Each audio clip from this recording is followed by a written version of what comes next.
ہر اذیت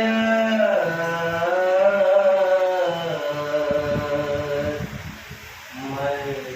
گئی،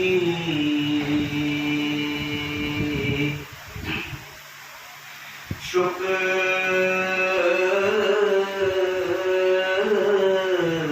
کے سجدوں کے آگے ہر اذیت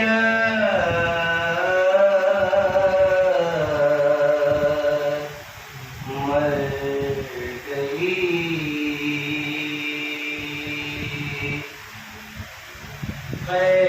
قیدیوں سے لڑتے لڑتے خود حکومت مر گئی، قیدیوں سے لڑتے لڑتے خود حکومت مر گئی۔ اب کیا ہوا بیعت کا جب پوچھا تو عابد نے کہا، کیا ہوا بیعت کا جب پوچھا تو عابد نے کہا، پاؤں کے چھالوں کے نیچے دب کے بیعت مر گئی، پاؤں کے چھالوں کے نیچے دب کے بیعت مر گئی، شکر کے اللہم صلی اللہ محمد و آل محمد۔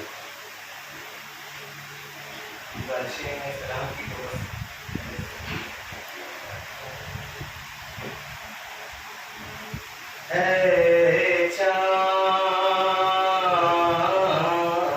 چاند کربلا کے، تو نے تو دیکھے ہوں گے، اترے تھے اس زمین پر عرش بری کے تارے، اے چاند کربلا کے، اے چاند اس زمین پر رکھیو ہمیشہ ٹھنڈک، سوتے ہیں جو یہاں پر زہرا کے ہیں یہ پیارے، اے چاند تسلیم و سلسبیلو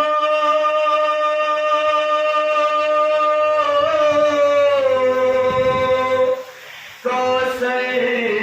کے ہیں یہ مالک، مارے گئے جو پیاسے اس نہر کے کنارے، اے چاند مارے گئے یہیں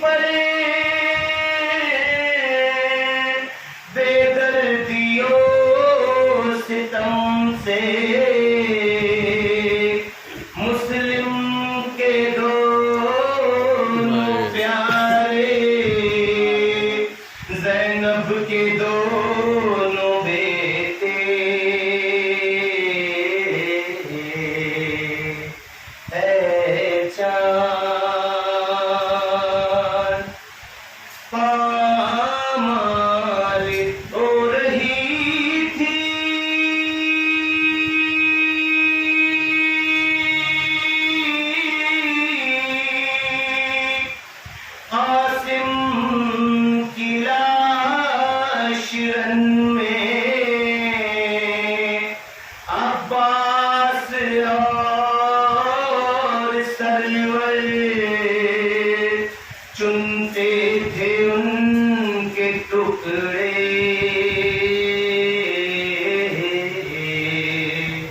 اے چاند بازو کٹے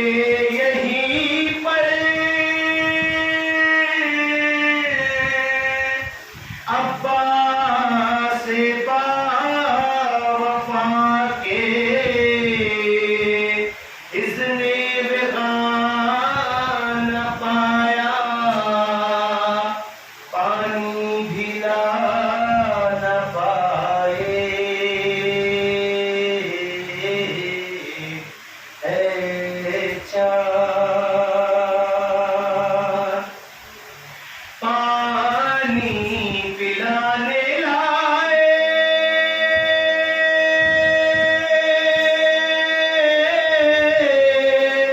ایک محل کا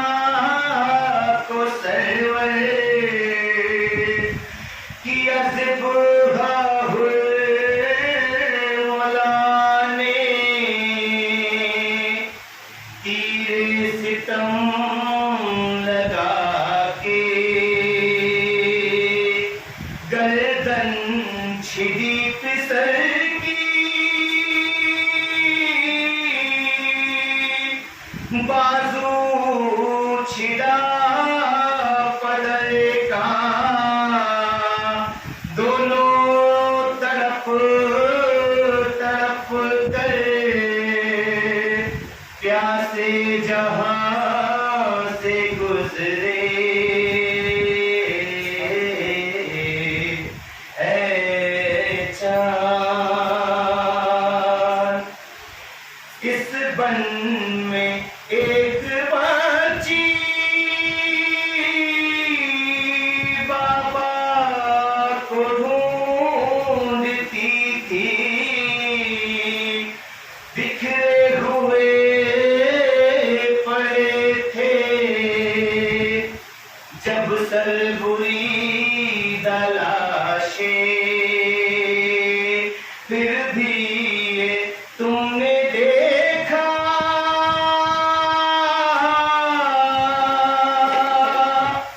وہ غم رسیدہ بچی سینے پر سو رہی تھی بے سر پدر سے لپٹی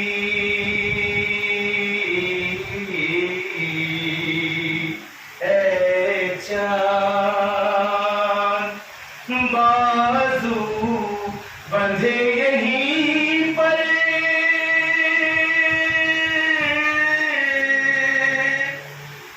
پہلے پہل حرم کے اس سرزمین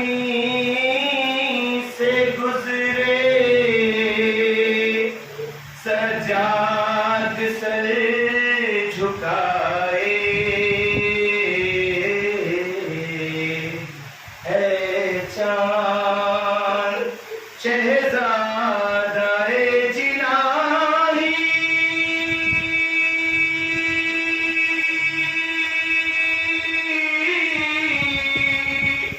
مالک ہے کربلا کا کس کی مجال آئے جب تک نہ ہو بلائے